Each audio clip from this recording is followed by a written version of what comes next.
Национальная галерея Коми пополнилась произведениями народного художника республики Василия Игнатова. 6 картин купили и привезли из Москвы.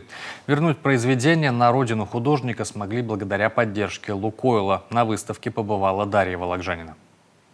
Сокровищницу Национальной галереи пополнили 6 произведений Василия Игнатова. Картины уроженца Зеленца вернулись на родину мастера. Такова была его воля, исполнить которую удалось благодаря грантовому конкурсу социальных и культурных проектов «Лукойла», в котором победила Нацгалерея с проектом «Мы из далекой старины». 6 работ мы приобрели благодаря гранту «Лукойл Коми». Мы очень благодарны им, потому что несколько лет назад к нам обратилась дочь Василия Георгиевича, Надежда Васильевна Пинакова, и которая сказала, что вот воля ее папы, чтобы эти работы были переданы Республике Коми.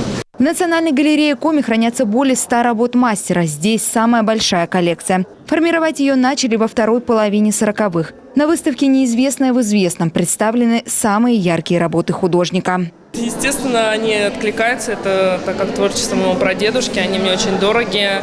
Естественно, мне откликаются его этнические моменты, но, наверное, как все дети, любят сказки, они интересные, сами по себе работы очень яркие, насыщенные, необычные. Только, наверное, с возрастом начинаешь понимать историю, вот этот национальный фольклор, уже совсем другой смысл этих картин. Он очень глубокий.